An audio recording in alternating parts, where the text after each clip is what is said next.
Las últimas semanas hemos sido inundados con las noticias acerca de las protestas en los Estados Unidos después de la muerte de George Floyd, un hombre que no estaba armado en custodia de la policía en Minneapolis.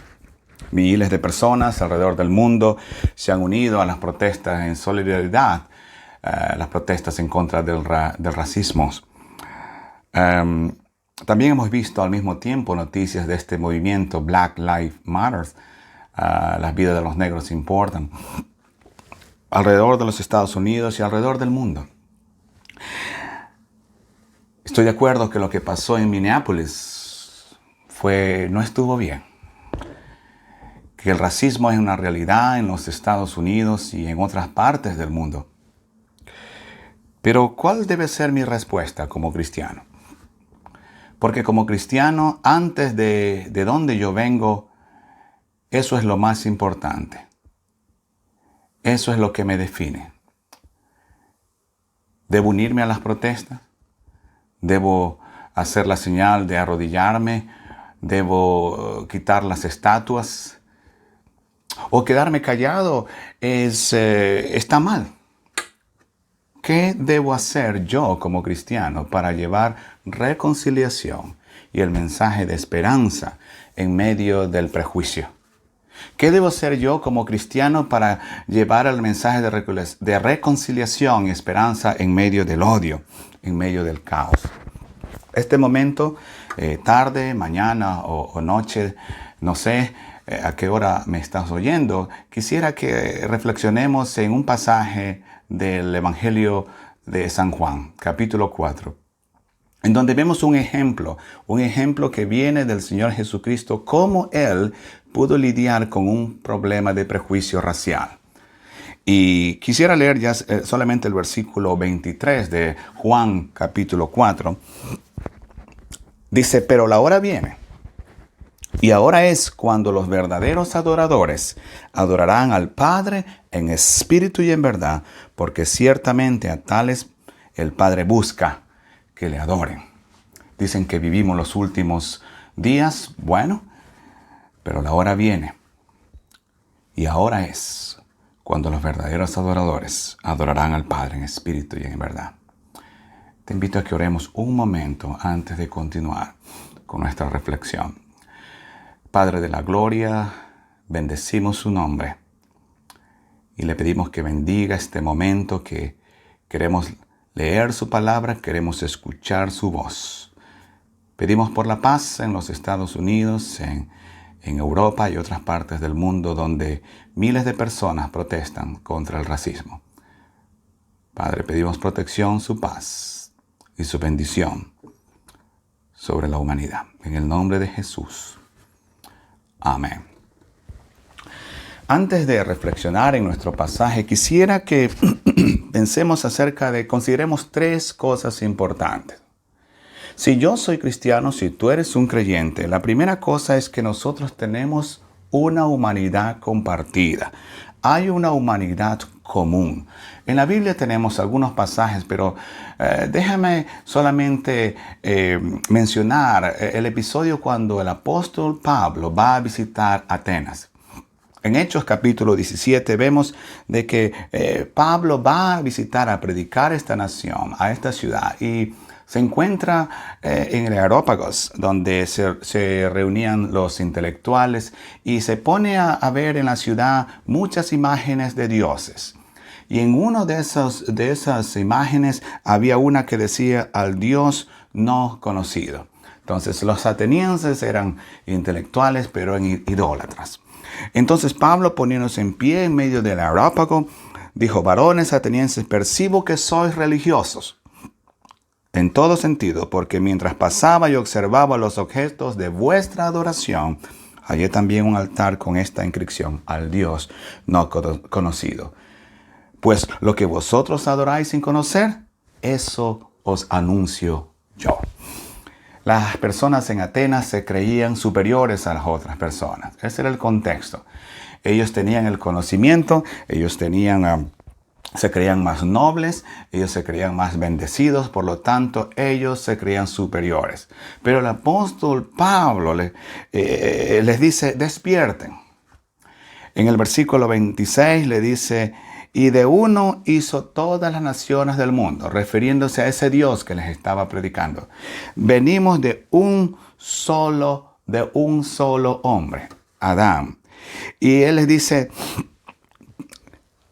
tus mismos poetas, sus poetas dicen, porque también nosotros somos linaje suyo.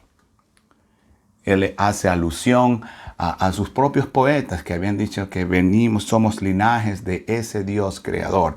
Por lo tanto, Pablo le dice, todos tenemos un origen común, todos dependemos de un creador. El hombre es descendencia de Dios. Hemos sido creados de una forma asombrosa y maravillosamente hemos sido hechos. Somos hechuras de Dios, a la imagen de Dios. Por lo tanto, cuando abusamos a una persona, no podemos abusar de las personas, no podemos deshonrar a las personas, no podemos odiar a las personas, no podemos maldecir a las personas, porque el momento en que abusamos de una persona, deshonramos a una persona, la consideramos inferior a una persona, no es un insulto para esa persona, es una deshonra para el Dios que los creó. Hay muchas naciones, muchos lenguajes, muchas diferentes tribus, pero hay una sola raza, la raza humana. Esa es la primera cosa. La segunda cosa es que todos tenemos un problema común. Tenemos un origen común, pero lastimosamente también heredamos la desobediencia de nuestros padres. Adán y Eva desobedecieron a Dios, no obedecieron la ley, la palabra de Dios. Y por lo tanto, cuando ellos tuvieron sus hijos en Génesis 5:3 heredaron la imagen de ellas y la imagen de Dios. Por lo tanto, compartimos el mismo problema. ¿Cuál es el problema? El pecado. El pecado simplemente es lo que separa de Dios. Después que ellos desobedecieron, Adán y Eva fueron excluidos del jardín. ¿Qué es el pecado? Bueno, el pecado es toda falla a conformar la ley moral de Dios. Puede ser en acto o en la actitud que tengamos. Y el apóstol Pablo también dice que por cuanto todos somos pecadores. Si eres judío, si eres samaritano, si eres inglés, si eres latinoamericano, todos estamos destituidos de la gloria de Dios. En una ocasión le preguntaron a Jesús, ¿cuál es ese gran mandamiento de la ley de Dios? Y Jesús le dijo, bueno, el mandamiento más grande es ama a Dios por sobre todas las cosas, con todo tu corazón, con toda tu fuerza. Y sabes, y el segundo es ama a tu prójimo, ama a tu vecino como a ti mismo. En esto se encierra toda la ley de Dios. Lastimosamente, no amamos a Dios. Dios lo hemos excluido de las escuelas, de los colegios, de nuestras instituciones y también no amamos a nuestro prójimo. Herimos a nuestro prójimo. Un día, dice la palabra de Dios, este Dios amoroso, vamos a estar bajo el juicio de Dios. Y en ese día, mi raza, lo que sé, mi religión, mi cultura, no va a tener ningún valor. Porque Dios no mira a las personas como nosotros miramos a las personas, el exterior de las personas. No, Dios mira nuestro corazón, nos mira nuestro carácter. Pero hay buenas noticias. Dios ama tanto a su creación que Él envió a su Hijo unigénito para que todo aquel que en Él crea no se pierda, mas tenga vida eterna. Y Él quiere restablecer esa relación. Y Jesús dice, yo soy el camino. Yo soy la vida.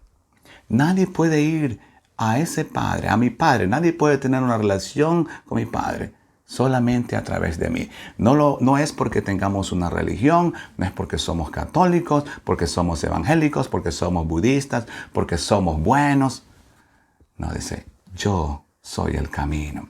Y dice que cuando nosotros nos entregamos y damos nuestra vida a Cristo, somos una criatura nueva.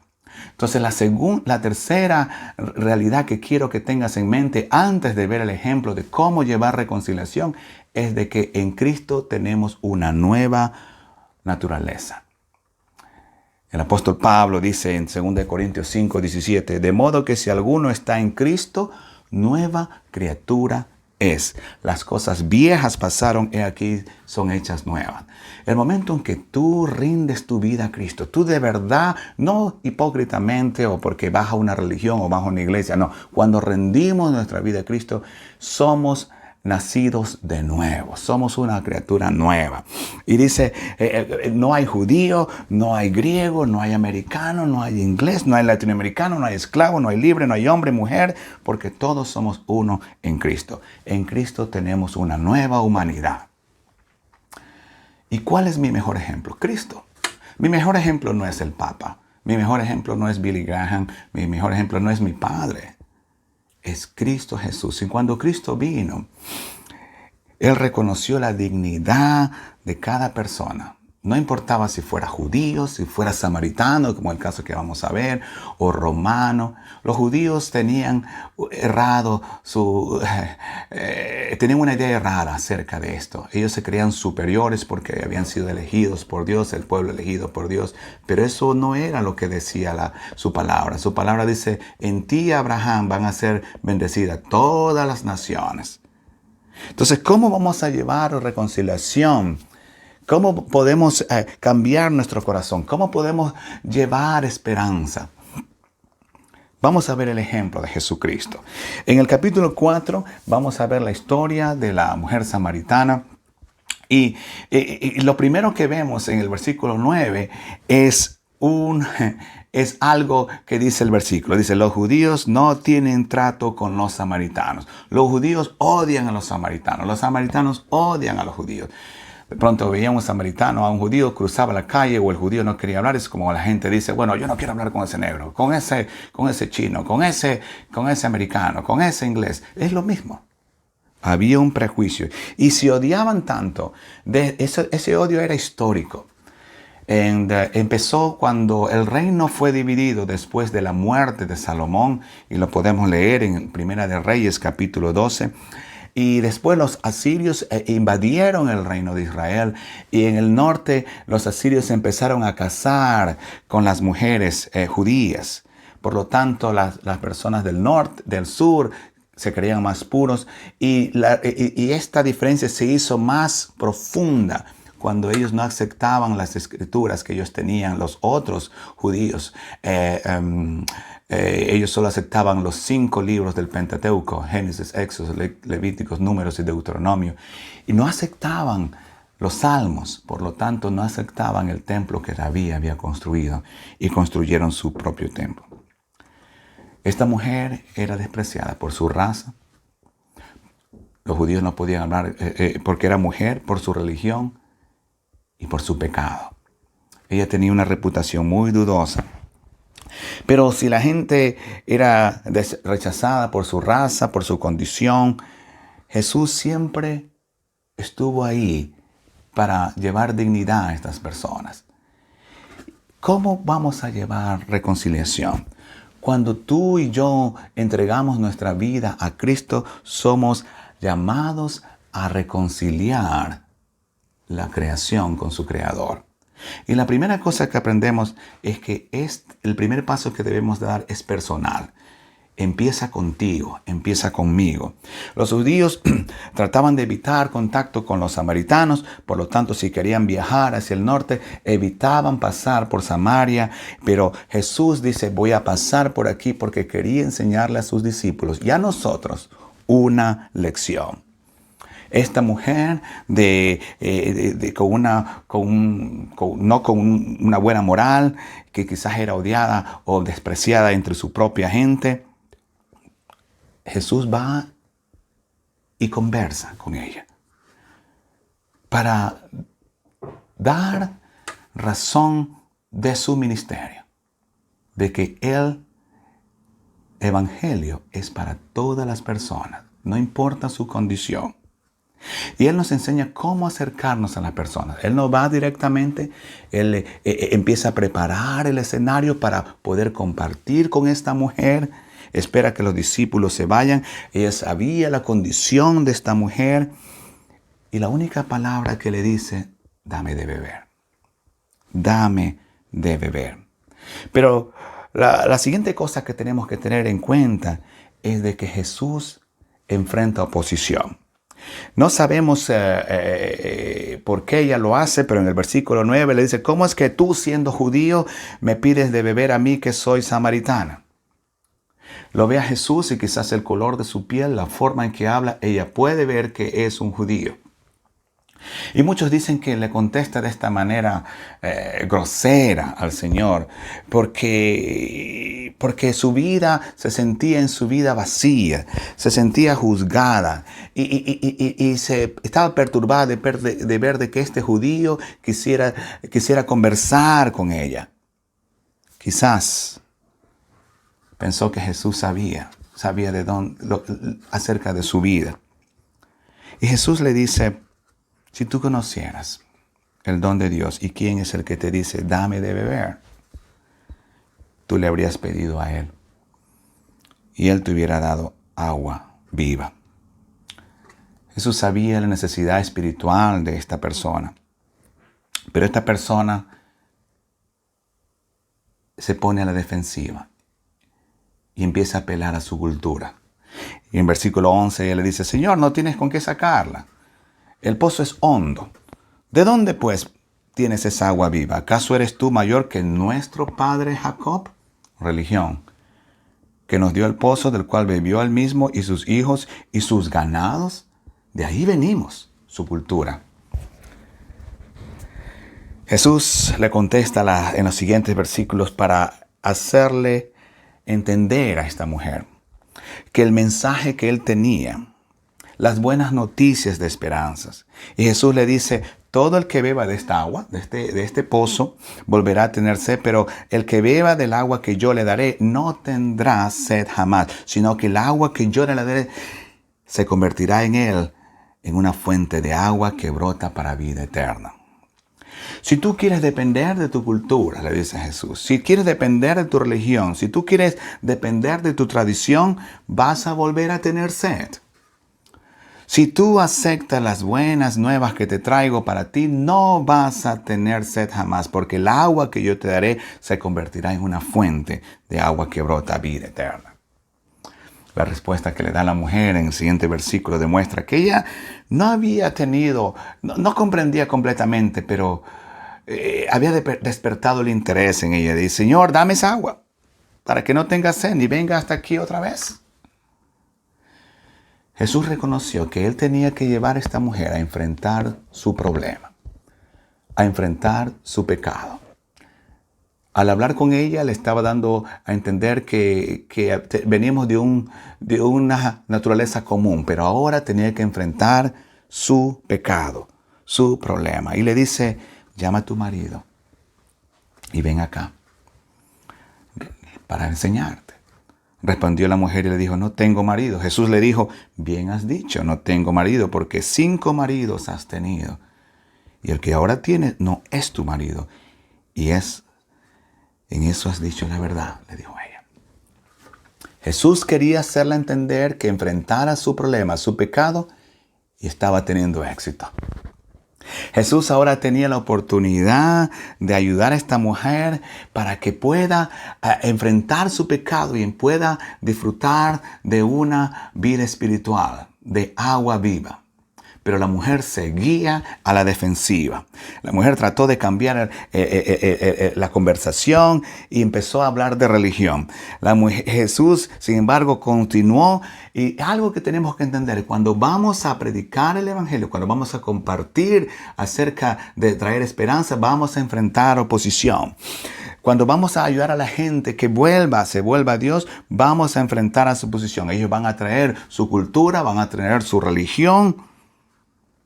Pero como Jesús debemos ayudarles a que enfrenten su propio problema, su realidad espiritual. ¿Y qué hace Jesús? Le comparte las buenas noticias, el evangelio.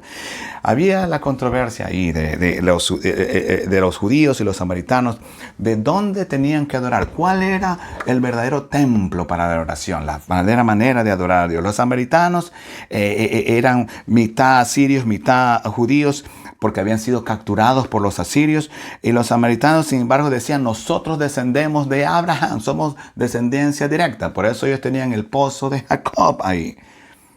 Pero tenían su propia escritura, el Pentateuco, pero también tenían su propio templo.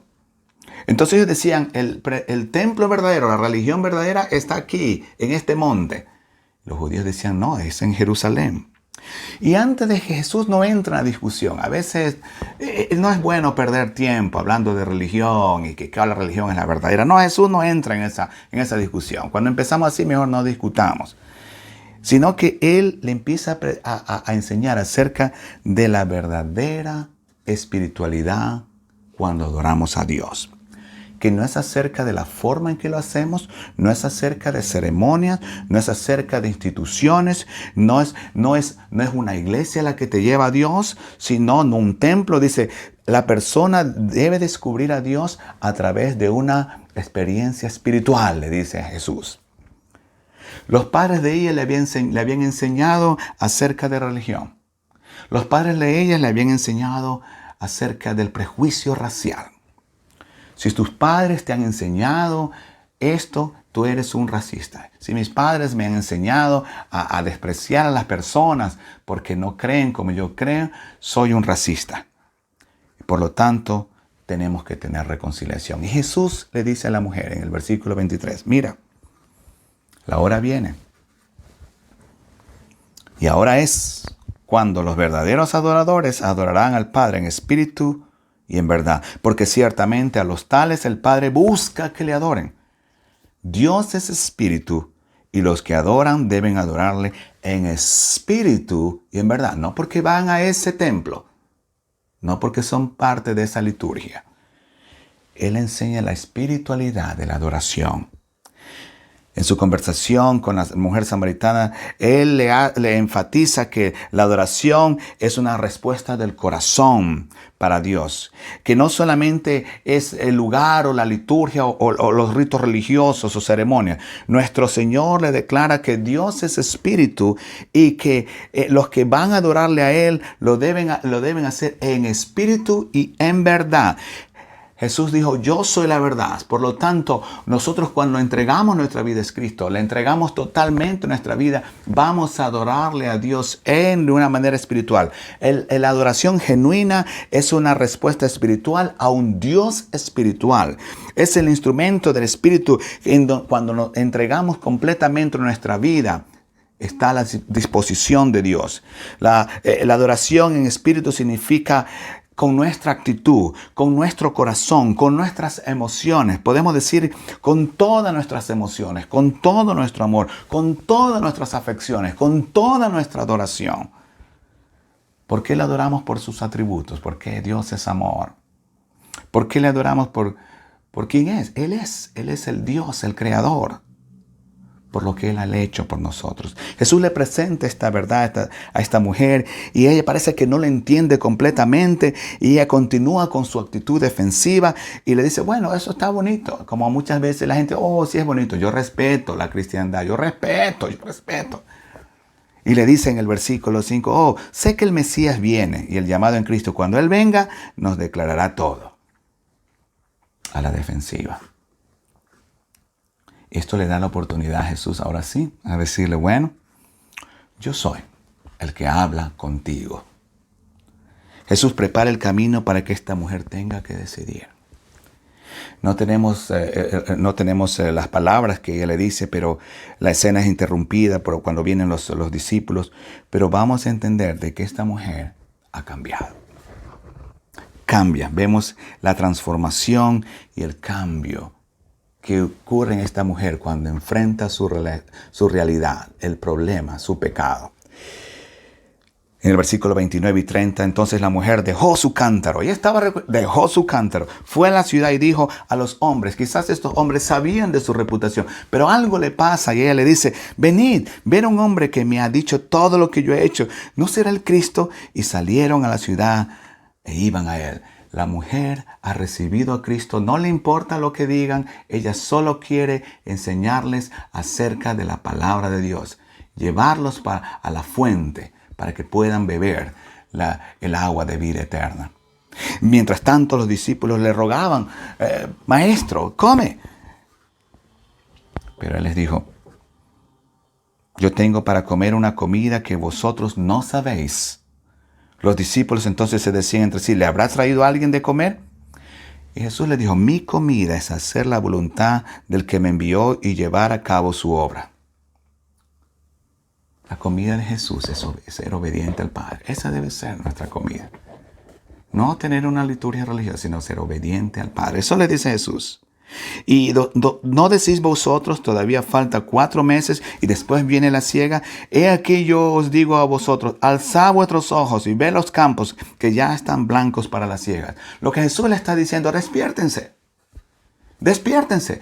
Dejen de ser religiosos, dejen de estar basados en su cultura. Porque si vemos un versículo anterior, vemos que los judíos dicen, ¿qué es que está hablando con esta mujer? Racismo. Despiértense. La comida de Jesús era hacer la voluntad del Padre. Le dice a sus discípulos, despierten, dejen su religión, su tradición, su racismo. Vean, los campos ya están listos para la siega. Y quizás es el mensaje para la iglesia, para tu iglesia. Los campos están listos. Despiértate. Tu gente está cambiando. Despiértate. No esperes a un pastor con mucho poder, o a otro Billy Graham, a otro Luis Palau. No, empieza contigo, empieza conmigo. Despiértate, le dice Jesús. Los campos están listos. Sean proactivos y busquen a las personas. En 1 de Juan 4:20, si alguno dice yo amo a Dios y aborrezco a su hermano, es un mentiroso. Porque el que no ama a su hermano, a quien ha visto, no puede amar a Dios a quien no ha visto. A veces tenemos prejuicios en las iglesias. No quieren hablar con ese hermano o esa hermanita. Prejuicio se convirtió en reconciliación, en amor. Y de aquella ciudad muchos de los samaritanos creyeron a él por la palabra de la mujer que daba testimonio diciendo, él me dijo todo lo que he hecho, de modo que cuando los samaritanos vinieron a Jesús, le rogaban que se quedara con ellos y se quedó con ellos 2 días. ¿Qué pasó aquí? Un ejemplo de cómo llevar reconciliación y esperanza. Un ejemplo de nuestro Señor Jesucristo. En la mañana, la mujer no quería saber nada de Jesús. Tú eres judío. En la tarde, en la noche, había fiesta, comida. Y Jesús se quedó. Y muchos creyeron. Aunque la mujer samaritana, en conclusión, sabía de escrituras, era religiosa, ella no había experimentado la gracia de Dios. De cómo cuando bebemos del agua de vida eterna, podemos cambiar y somos una nueva criatura. Vemos cómo el milagro del nuevo nacimiento puede ocurrirle a cualquier persona que viene a los pies de Cristo. La historia de esta mujer podemos aprender que todas las cosas son posibles con Dios, aunque parezcan imposibles. Esta mujer tenía una reputación muy mala, sin embargo, fue cambiada. Vivimos momentos difíciles en Europa, en los Estados Unidos principalmente. Como cristianos, ¿cómo podemos traer reconciliación? ¿Cómo podemos llevar esperanza? Uniéndonos a las protestas, hablando acerca del racismo, removiendo las estatuas. Hemos visto un ejemplo de Jesús. Y recuerden, tenemos una humanidad común porque somos hechos a la imagen de Dios. Por lo tanto, deshonrar y abusar a otra persona, considerarla inferior, significa irnos contra Dios mismo, porque Él nos creó a todos en su imagen y semejanza. El otro hecho es de que tenemos un problema. Tú tienes un problema, yo tengo un problema. Tú sabes el problema que tienes, yo sé el problema que tengo. Y tenemos que enfrentar nuestra realidad. Y Jesucristo es la única manera de lidiar con el problema. Y cuando hacemos eso, cuando rendimos nuestra vida a Cristo, tenemos una nueva naturaleza. La historia de Nicodemos, léala en el capítulo 3, en el capítulo anterior, nos da a entender que no hay gente que sea demasiado buena para no lidiar con el problema. Él era una buena persona. Y la historia de esta mujer nos indica que no hay gente que sea tan mala, tan sucia, que no pueda ser cambiada y tenga un nuevo nacimiento. Quiero terminar con algo que dijo un erudito bíblico, que la conversión de esta mujer nos ilustra 3 cosas que no se negocian en la salvación, en el nuevo nacimiento, en la transformación, en la reconciliación con Dios y con cada uno de nosotros. La primera es que la salvación viene solamente a aquellos que reconocen su necesidad espiritual. Aquellos que reconocen que necesitan algo, que necesitan cambiar algo en su vida. La segunda es que la salvación viene solamente a ellos que confiesan y se arrepienten de sus pecados, de las cosas que saben que no están de acuerdo a Dios. Y que en ese momento esa persona busca el perdón de ese Dios que lo creó o que la creó. Antes de que esta mujer promiscua pueda aceptar a Jesús como su Salvador, antes de que ella pueda alabar a Dios, ella tuvo que reconocer su pecado, su problema. Y la tercera cosa que no es negociable es que la salvación viene solamente a aquellos que aceptan a Jesucristo como su Salvador, como su Mesías, como aquel que va a llevar sus pecados. No aquellos que son de parte de una denominación o de una iglesia. Jesús nos da el ejemplo. Y Él le dijo a la mujer, pero la hora viene, y ahora es cuando los verdaderos adoradores adorarán al Padre en espíritu y en verdad. Porque ciertamente a los tales el Padre busca que le adoren. Dios es espíritu, y a los que le adoran deben adorarle en espíritu y en verdad. ¿Eres tú uno de esos adoradores? ¿Por qué no vienes? ¿Por qué no rindes tu vida a Cristo? Él te quiere dar un nuevo nacimiento, Él te quiere cambiar para que tú tengas una relación personal y eterna con Él. Que el Señor te bendiga y te guarde. Nos vemos pronto.